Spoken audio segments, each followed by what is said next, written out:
Hey, December 17th, Pool House update. Jaden and I finished up today and we got all of our extra lumber, building materials and stuff out of here and loaded up.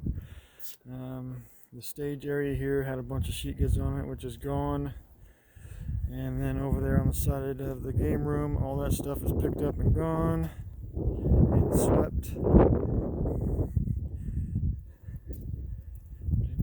You can see they got all the windows in, slider.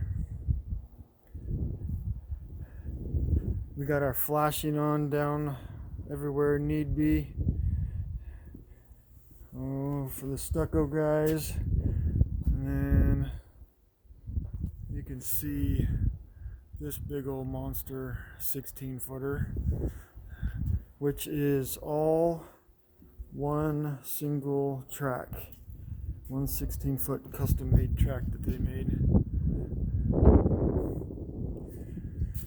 So inside the pool room here, I got fireplace framed out and the hearth done. I got 3/4 plywood and 1/2-inch HardieBacker on the stool there. And then I built my little frame down for the stove there. I got like 38.5 inches. I think the spec called for 38 and 7/3/8. So we got an extra 8 there. So everything in here looks good. We got the outside all sheeted. We got our pop out all framed, papered. I'll go around outside and show you that. And we just kind of cleaned up our mess in here, or what we did right in this area. But there is a lot of other sawdust and stuff everywhere from the drilling holes for the wires and all that stuff that Jason's been doing. We didn't come in here and do like some super duper cleanup job, but we definitely cleaned up what we messed up. And then an add-on was this hood, build out for a hood. We got that all sheeted and papered. I had to notch the front of the 2x4 out up there and on the top, just so they can get the pipe in there and get tape around it and get it wrapped. And then we've got flashing from that corner all the way out around here on both sides of the door and there.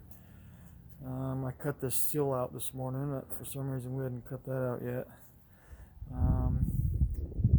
And then in the back you can see my little pop out there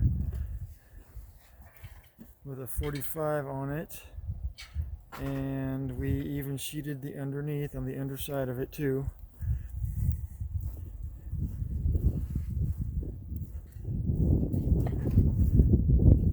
So there's the gas line. I don't know where they're going to come up with that. We repapered everything. This was a turkey bird to paper. So we put another layer from the top plate up there down and drooped over top of everything here. So there's like 3 layers of paper on there, but weatherproof. So there's that. And that was all we did today. Was the hood vent, the flashing, and finishing out the fireplace.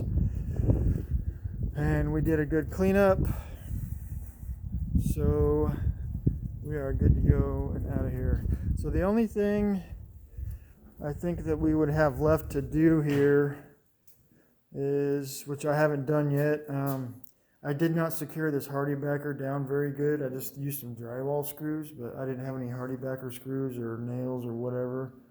So somebody is going to have to get that thing secured a little better.